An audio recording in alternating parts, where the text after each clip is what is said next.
Alors, quatrième cours, Tzedaka, Nathan.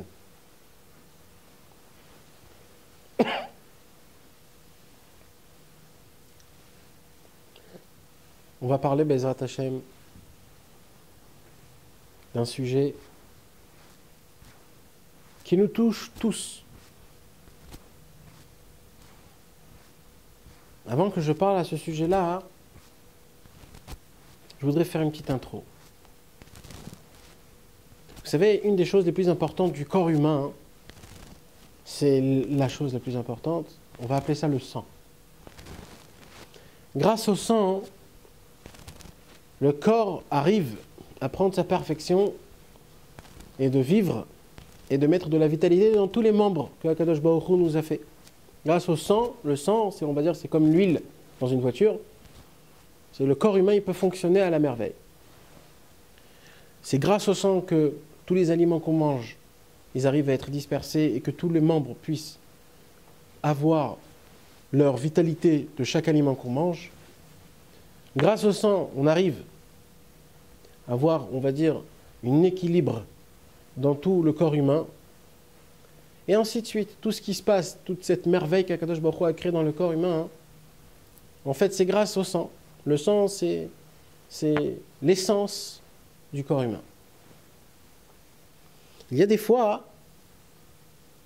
que dans le sang en lui-même, le sang n'est pas propre. Comme des fois, quand une personne, elle a plus de globules rouges, ou alors elle a plus de globules blanches, etc., etc. Alors automatiquement, quand ce sang-là n'est pas équilibré, alors tout de suite, il y a des infections, il y a des maladies, le corps il commence complètement à détourner pas comme il faut, et là il y a des problèmes. Et t'as beau essayer de tout faire, de bien dormir, de bien manger, ça ne sert à rien. Quand le sang n'est pas bon, le fonctionnement du corps n'est pas comme il faut. Et ça c'est très grave. Il nous apprend Rabbi Nachman de Breslev plus que ça. Il nous dit, le sang est tellement sensible que même quand, par exemple, une personne, elle ment, son sang devient mauvais. C'est comme l'expression qu'on dit en français, le mauvais sang. C'est ça. C'est que le sang, il devient mauvais. Et il dit Rabbi Nachman, si on amène un docteur, ouais. Donc il dit Rabbi Nachman que si même on amène un docteur, d'accord, et qu'une personne, elle ment, et qu'on voit son sang, on va voir que le sang, il change, il n'est pas bon, il n'est pas comme il faut. Et c'est d'ailleurs, on voit ça où? Dans aujourd'hui les machines de vérité, comme pour voir comment une personne, elle peut mentir. Alors aujourd'hui, c'est moderne, hein, on regarde par rapport aux yeux, mais avant, c'était par rapport au sang, par rapport au battement du cœur.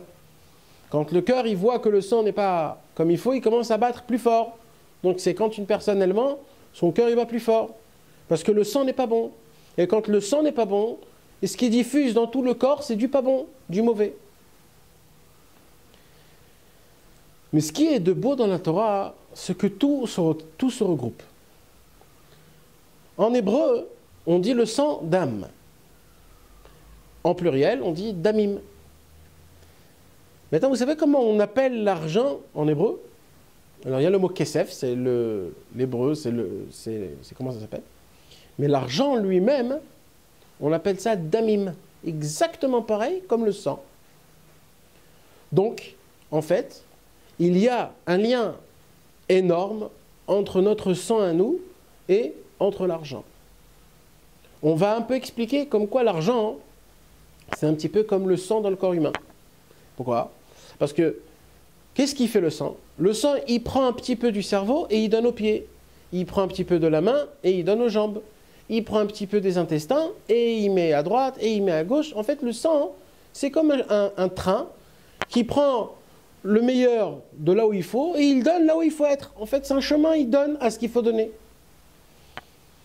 Pour que grâce à ça, l'oxygène puisse passer, etc., etc.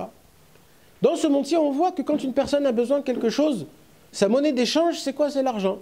Ça veut dire, grâce à l'argent, qu'est-ce qu'on peut faire? On prend de un et on donne à l'autre. Ce qui s'appelle donc massa ou matan. C'est pour cela qu'il dit Rabbi Nachman dans la Torah 67, dans la Torah 68, il écoutait Moharan, comme quoi l'argent, dans la racine, dans le ciel, c'est quelque chose de très très très pur et saint, très très haut. Il dit ça vient même de l'endroit là où l'âme, elle descend. Ça veut dire nous tous, notre neshama, l'endroit là où elle descend, c'est l'endroit là où l'argent il descend. Dans la racine, c'est quelque chose d'énorme. C'est pour cela que malheureusement, nous on a aujourd'hui interprété mal, c'est qu'on adore l'argent. Pourquoi on adore l'argent? Pas parce que c'est l'argent. On adore l'argent tout simplement parce que l'argent et notre âme, ça vient du même endroit dans le ciel. C'est vrai que dans ce monde-ci, c'est complètement différent, mais dans le ciel, ils ont la même racine. Qu'est-ce qu'on apprend de ça? Il dit Rabbi Nachman de Breslev. Il dit c'est très simple. Comme dans le corps humain, quand le sang ne fonctionne pas comme il faut et qu'il est sale, alors automatiquement, c'est quoi qui est sale? C'est tout le corps qui ne fonctionne pas. Il dit Rabbi Nachman de Breslev, il y a une possibilité qu'une personne, elle gagne de l'argent et qu'elle ne fait pas avec son argent ce qu'il faut faire. Ce qui se passe, c'est pas que son argent, il devient sale, non. Ce qui se passe, c'est que tout son environnement, il devient sale. Tout ce qu'il peut faire avec de l'argent, ça devient sale. Tout ce qu'il achète, ça sera des choses pas bien. Pourquoi? Parce que son argent dans la racine, il n'est pas propre. Donc la question qu'il faut se poser, c'est comment ça se fait qu'un homme il a de l'argent propre et de l'argent qui n'est pas propre? Comment ça se fait? Comment on fait ce truc-là? C'est là où il dit Rabbi Nachman de Breslev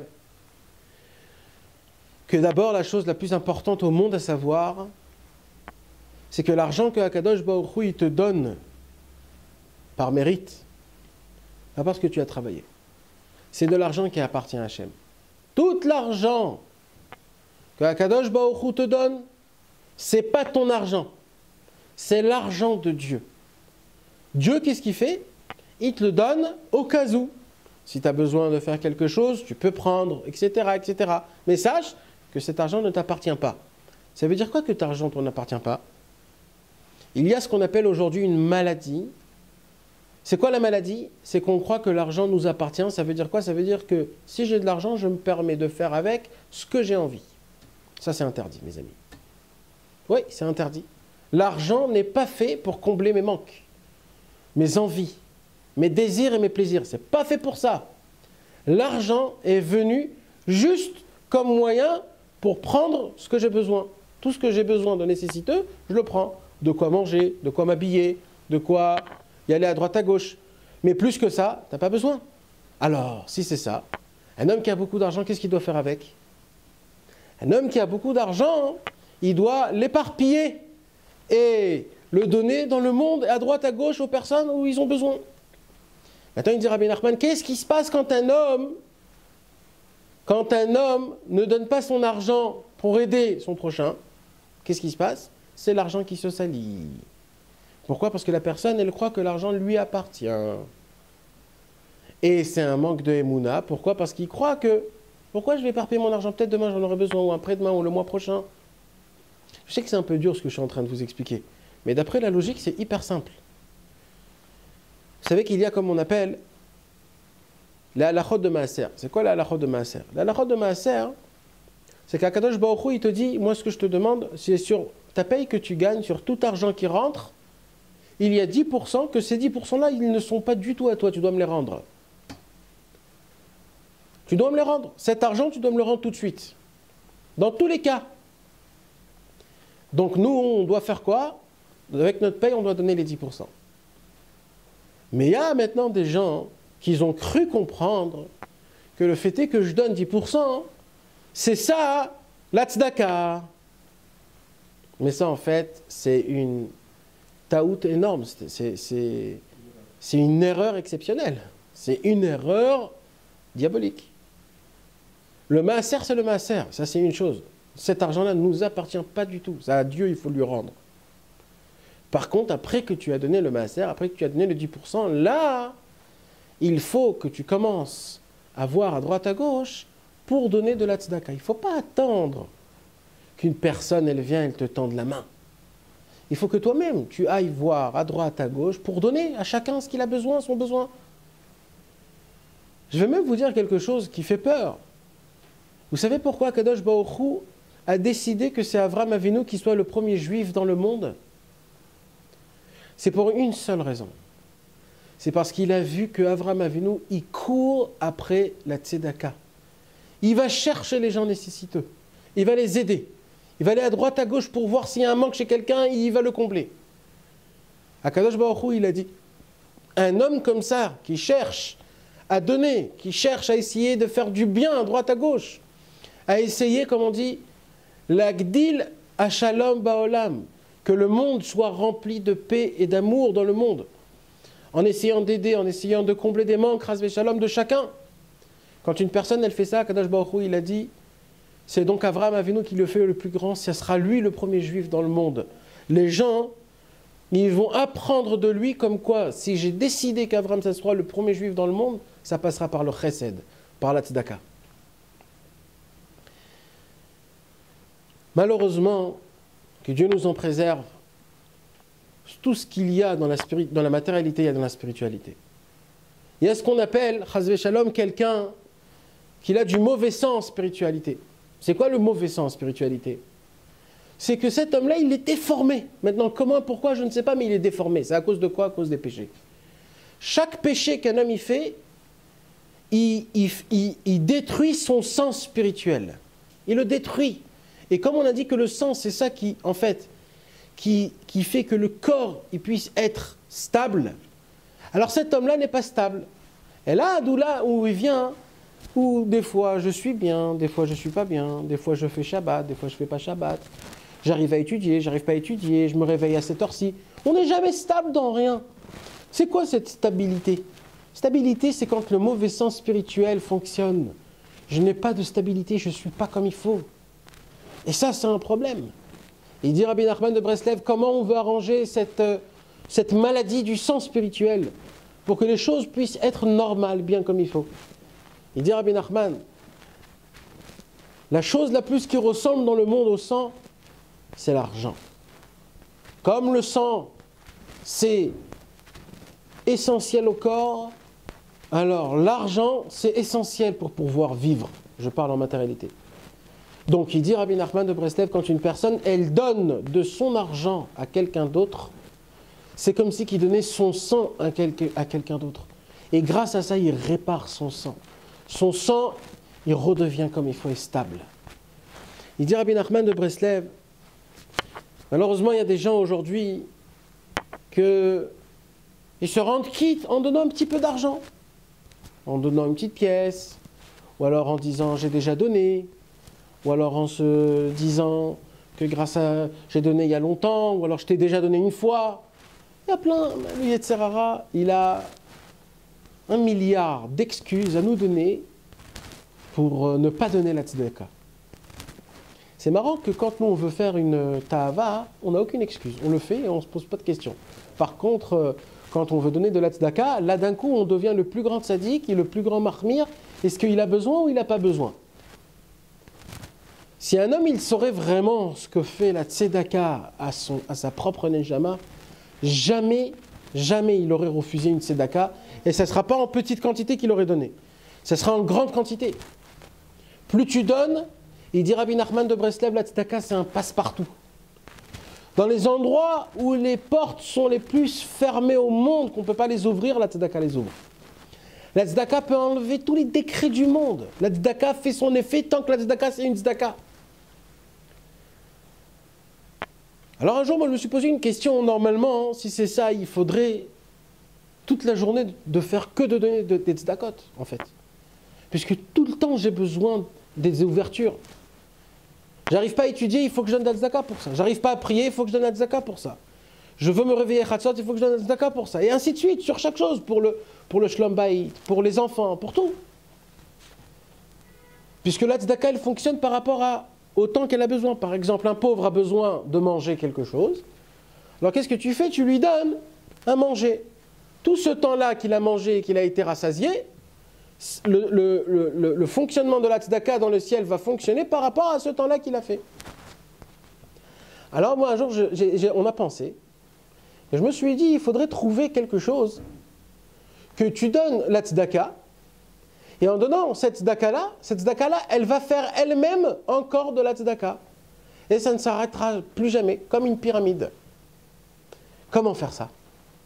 que la tzedaka puisse fonctionner tout le temps. Et Rabbi Nathan, il a écrit dans l'Ikuta Alachot Ilchot Yain Neser. Il apporte le pasuk Tzidkato Omedet Laad, que sa tzedaka tient à l'éternité.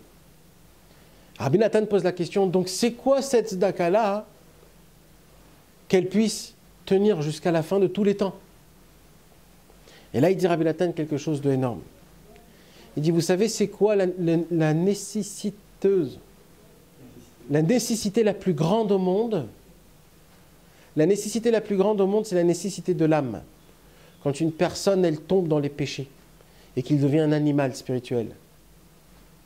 La plus grande rachmanout, la plus grande pitié miséricorde qu'on doit avoir, c'est de le rendre humain, de lui donner de la connaissance, de lui donner de l'esprit, de lui donner du savoir pour qu'il puisse redevenir comme il faut.